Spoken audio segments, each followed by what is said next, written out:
ಸಂಸತ್ತಿನಲ್ಲಿ ಮಹಿಳಾ ಮೀಸಲಾತಿ ಜಾರಿ ವಿಚಾರವಾಗಿ ಕೇಂದ್ರದ ಮೋದಿ ಸರ್ಕಾರದ ವಿರುದ್ಧ ಸಿಡಿಮಿಡಿಗೊಂಡ ಸಿಎಂ ಸಿದ್ದರಾಮಯ್ಯ ಮಹಿಳೆಯರಿಗೆ ಆರ್ಥಿಕ ಸಾಮಾಜಿಕ ಶಕ್ತಿ ಕೊಟ್ಟಿದ್ದೇ ನಾವು ಎಂದಿದ್ದಾರೆ. ಸಂಸತ್ತಿನಲ್ಲಿ ಮಹಿಳೆಯರಿಗೆ ಮೀಸಲಾತಿ ಜಾರಿಗೆ ತಂದಿದ್ದಾರೆ. ಆದರೆ ಅದು 2028ಕ್ಕೆ ಜಾರಿಗೆ ಬರಲಿದೆಯಂತೆ. ಈಗಲೇ ಜಾರಿಗೆ ಮಾಡಬಹುದಿತ್ತಲ್ಲವೇ ಎಂದು ಪ್ರಶ್ನೆ ಮಾಡಿದ್ದಾರೆ. ಯಾವುದೇ ಯೋಜನೆ ಜಾರಿಗೆ ತರಬೇಕಾದ್ರೆ ರಾಜಕೀಯ ಇಚ್ಛಾಶಕ್ತಿ ಬದ್ಧತೆ ಮುಖ್ಯ ಎಂದು ಬಿಜೆಪಿಗೆ ಕುಟುಕಿದರು. ಮಹಿಳೆಯರಿಗೆ ಆರ್ಥಿಕ ಶಕ್ತಿ ಕೊಟ್ಟಿರೋರು ಯಾರು? ಸಾಮಾಜಿಕ ಶಕ್ತಿ ಕೊಟ್ಟಿರೋರು ಯಾರು? ಕಾಂಗ್ರೆಸ್ ಪಕ್ಷ ಅಲ್ಲ.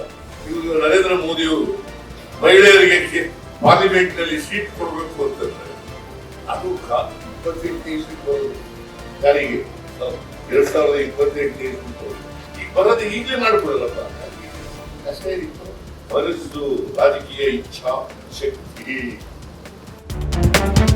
ಕಳೆದೊಂದು ತಿಂಗಳಿನಿಂದ ಇಡೀ ರಾಜ್ಯದಲ್ಲಿ ಭುಗಿಲೆದ್ದಿರುವ ವಕ್ಫ್ ವಿಚಾರಕ್ಕೆ ಸಂಬಂಧಿಸಿದಂತೆ ಇಂದು ರಾಜ್ಯ ಕಾಂಗ್ರೆಸ್ ಸರ್ಕಾರದ ವಿರುದ್ಧ ಮಾಜಿ ಡಿಸಿಎಂ ಅಶ್ವಥ್ ನಾರಾಯಣ್ ವಾಗ್ದಾಳಿ ನಡೆಸಿದರು. 1974ರ ಗೆಜೆಟ್ ಅನ್ನ ಕಾಂಗ್ರೆಸ್ ಹಿಂಪಡೆದುಕೊಳ್ಳಬೇಕು, ನಮ್ಮ ಭೂಮಿ ನಮ್ಮ ಹಕ್ಕು ಶೀರ್ಷಿಕೆಯಡಿಯಲ್ಲಿ ಜನಜಾಗೃತಿ ಆಂದೋಲನ ಮಾಡಲು ನಾವು ಈಗಾಗಲೇ ಸಿದ್ಧತೆ ಮಾಡಿಕೊಂಡಿದ್ದೇವೆ. ನವೆಂಬರ್ 21 ಮತ್ತು 22ರಂದು ಎಲ್ಲ ತಹಶೀಲ್ದಾರ್ ಮತ್ತು ಜಿಲ್ಲಾಧಿಕಾರಿಗಳ ಕಚೇರಿ ಮುಂದೆ ದಿನವಿಡೀ ಪ್ರತಿಭಟನೆ ಮಾಡಿ ಸರ್ಕಾರವನ್ನ ಎಚ್ಚರಿಸುತ್ತೇವೆ ಎಂದು ಸರ್ಕಾರದ ವಿರುದ್ಧ ವಾಕ್ಪ್ರಹಾರ ಮಾಡಿದರು. 1974ರ ಈ ಗೆಜೆಟ್ ಅನ್ನು ಹಿಂದೆ ಪಡಿಬೇಕು ಅನ್ನೋದು ನಮ್ಮ ಒತ್ತಾಯವಾಗಿದೆ. ಈ ದಿಕ್ಕಲ್ಲಿ ಇನ್ನೂ ಬಹಳ ಪ್ರಬಲವಾಗಿ ಹೋರಾಟ ಆಗ್ಬೇಕು ಅನ್ನೋದು ಇವತ್ತು ನಮ್ಮ ಪಕ್ಷದಲ್ಲಿ ಭಾರತೀಯ ಜನತಾ ಪಾರ್ಟಿಯಲ್ಲಿ ಬಹಳ ಸ್ಪಷ್ಟವಾಗಿ ನಿರ್ಧಾರವನ್ನು ತಗೊಂಡು ಈ ದಿಕ್ಕಿನಲ್ಲಿ ನಮ್ಮ ಭೂಮಿ ನಮ್ಮ ಹಕ್ಕು ಶೀರ್ಷಿಕೆ ಅಡಿಯಲ್ಲಿ ಜನಾಂದೋಲನ ಜನಜಾಗೃತಿ ಆಂದೋಲನವನ್ನ ಮಾಡೋಕೆ ಈಗಾಗಲೇ ನಿಶ್ಚಯ ಮಾಡಿ ನವೆಂಬರ್ 21, 22 ಎಲ್ಲಾ ತಾಲೂಕು ತಹಶೀಲ್ದಾರ್ ಕಚೇರಿ ಮತ್ತು ಜಿಲ್ಲಾಧಿಕಾರಿಗಳ ಕಚೇರಿಗಳ ಮುಂದೆ ದಿನವಿಡೀ ಪ್ರತಿಭಟನೆಯನ್ನ ಮಾಡಿ ಈ ಒಂದು ದಿನವಿಡೀ ಕಾರ್ಯಕ್ರಮವನ್ನ ನವೆಂಬರ್ 21, 22 ಮಾಡುವಂತದ್ದಾಗಿದೆ. ಕಳೆದ ಕೆಲ ತಿಂಗಳಿನಿಂದ ನಮ್ಮ ಕ್ಷೇತ್ರಕ್ಕೆ ಅನುದಾನ ಕೊಡುತ್ತಿಲ್ಲ ಎಂದು ಬಿಜೆಪಿ ಶಾಸಕರು ಕಾಂಗ್ರೆಸ್ ವಿರುದ್ಧ ದೂರುತ್ತಿದ್ದರು. ಆದರೆ ಇಂದು ಸ್ವಪಕ್ಷದ ವಿಜಯನಗರ ಶಾಸಕ HR ಗವಿಯಪ್ಪ ತಮ್ಮ ಸರ್ಕಾರದ ವಿರುದ್ಧವೇ ಅಸಮಾಧಾನ ವ್ಯಕ್ತಪಡಿಸಿದ್ದಾರೆ. ಬೇರೆ ಕ್ಷೇತ್ರಗಳಿಗೆ 60ರಿಂದ 80 ಕೋಟಿ ದುಡ್ಡು ಸಿಗುತ್ತಿದೆ, ನನ್ನ ಕ್ಷೇತ್ರಕ್ಕೆ ಬರೀ 10 ಕೋಟಿ ಮಾತ್ರ ಸಿಗುತ್ತಿದೆ. ನನ್ನ ಕ್ಷೇತ್ರದ ಜನ ನನ್ನನ್ನ ಈ ಬಗ್ಗೆ ಕೇಳುತ್ತಿದ್ದಾರೆ, ನಾನು ಅವರಿಗೆ ಉತ್ತರಿಸಲು ಸಾಧ್ಯವಾಗುತ್ತಿಲ್ಲ. ನನ್ನ ಕ್ಷೇತ್ರಕ್ಕೂ ಕನಿಷ್ಠ 30 ಕೋಟಿಯಾದರೂ ಕೊಡಿ ಎಂದು ತಮ್ಮ ಕಾಂಗ್ರೆಸ್ ಸರ್ಕಾರದ ವಿರುದ್ಧವೇ ಬೇಸರ ಹೊರಹಾಕಿದರು. ವರ್ಷಕ್ಕೆ 60, 70, 80 ಕೋಟಿ ಸಿಗ್ತಾ ಇದೆ, ನನಗೆ ಬರೀ ಒಂದು 10 ಕೋಟಿ ಸಿಗ್ತಾ ಇದೆ. ನನಗೂ ನನ್ನ ಕ್ಷೇತ್ರದಲ್ಲಿ ಜನ ನನ್ನ ಕೇಳ್ತಾ ಇದ್ದಾರೆ, ಇವತ್ತು ನಾನು ಆನ್ಸರ್ ಮಾಡೋಕ್ಕಾಗ್ತಾ ಇಲ್ಲ. ಹೀಗಾಗಿ ಬೇರೆ ಕ್ಷೇತ್ರಕ್ಕೆ ವರ್ಷಕ್ಕೆ ಏನಿಲ್ಲ ಅಂದ್ರೆ ಈಗಿನ 70, 80 ಕೋಟಿ ಸಿಗ್ತಾ ಇದೆ, ನನಗೆ ಅಟ್ಲೀಸ್ಟ್ ಒಂದು 30 ಕೋಟಿನ ಸಿಗಬೇಕು. ಅದು ಕೂಡ ಇಲ್ದಂಗೆ ಬರೀ 10 ಕೋಟಿನಲ್ಲಿ ನಾನು ನಡೆಸಬೇಕಂದ್ರೆ ಈಗಿನ ಅದು ಹೇಗೆ ನಾನು ನಡೆಸಲಿಕ್ಕಾಗುತ್ತೆ ನನ್ನ ಕ್ಷೇತ್ರ.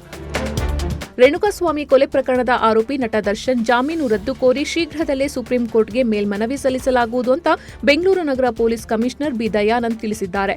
ಬೆಂಗಳೂರಿನಲ್ಲಿ ಸುದ್ದಿಗಾರರೊಂದಿಗೆ ಮಾತನಾಡಿದ ಕಮಿಷನರ್ ದಯಾನಂದ್, ಮೇಲ್ಮನವಿ ಸಲ್ಲಿಸಲು ಈಗಾಗಲೇ ಸಿದ್ಧತೆ ನಡೆಸಲಾಗುತ್ತಿದೆ.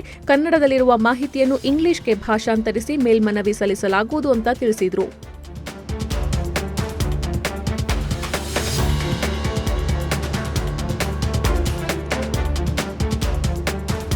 ಕಳೆದ ಕೆಲ ತಿಂಗಳ ಹಿಂದೆ ಉಡುಪಿ ಶ್ರೀಕೃಷ್ಣನ ದೇವಸ್ಥಾನಕ್ಕೆ ಭೇಟಿ ನೀಡಿದ್ದ ಭಾರತ ಟಿ20 ಕ್ರಿಕೆಟ್ ತಂಡದ ನಾಯಕ ಸೂರ್ಯಕುಮಾರ್ ಯಾದವ್ ಇಂದು ದಕ್ಷಿಣ ಕನ್ನಡ ಜಿಲ್ಲೆಯ ಪ್ರಸಿದ್ಧ ಕುಕ್ಕೆ ಸುಬ್ರಹ್ಮಣ್ಯ ದೇವಸ್ಥಾನಕ್ಕೆ ಪತ್ನಿ ಜೊತೆಗೂಡಿ ಭೇಟಿ ನೀಡಿ ದೇವರ ಆಶೀರ್ವಾದ ಪಡೆದುಕೊಂಡರು. ಆಶ್ಲೇಷ ಬಲಿ ಪೂಜೆ, ಮಹಾಪೂಜೆ, ಅಭಿಷೇಕವನ್ನು ಸೂರ್ಯ ದಂಪತಿ ನೆರವೇರಿಸಿದರು. ಬಳಿಕ ದೇವಸ್ಥಾನದ ವತಿಯಿಂದ ಯಾದವ್ ದಂಪತಿಯನ್ನ ಸನ್ಮಾನಿಸಲಾಯಿತು.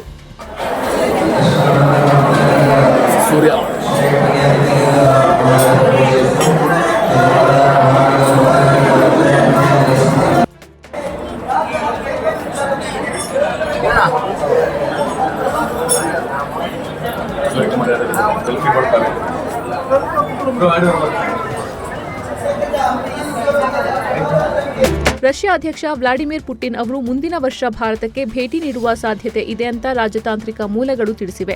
ರಷ್ಯಾ ಮತ್ತು ಭಾರತ ನಡುವಿನ ರಾಜತಾಂತ್ರಿಕತೆ ಉತ್ತಮವಾಗಿದ್ದು ಇದೀಗ ಮೋದಿ, ಪುಟಿನ್ ಒಳ್ಳೆಯ ಸ್ನೇಹಿತರಾಗಿದ್ದಾರೆ. ಈ ಹಿಂದೆ ರಷ್ಯಾ ಪ್ರವಾಸದ ವೇಳೆ ಜುಲೈನಲ್ಲಿ ಮಾಸ್ಕೋದಲ್ಲಿ ಪುಟಿನ್ರನ್ನ ಭೇಟಿಯಾಗಿದ್ದ ಪ್ರಧಾನಿ ಮೋದಿ ಭಾರತಕ್ಕೆ ಭೇಟಿ ನೀಡುವಂತೆ ಆಹ್ವಾನಿಸಿದ್ರು. ಇದಕ್ಕೆ ಪುಟಿನ್ ಕೂಡ ಸಂತೋಷದಿಂದ ಒಪ್ಪಿಕೊಂಡಿದ್ರು. ಈಗ ಮೂಲಗಳ ಪ್ರಕಾರ ಮುಂದಿನ ದಿನಗಳಲ್ಲಿ ಪುಟಿನ್ ಭಾರತಕ್ಕೆ ಭೇಟಿ ನೀಡಲಿದ್ದಾರೆ ಎನ್ನಲಾಗುತ್ತಿದೆ.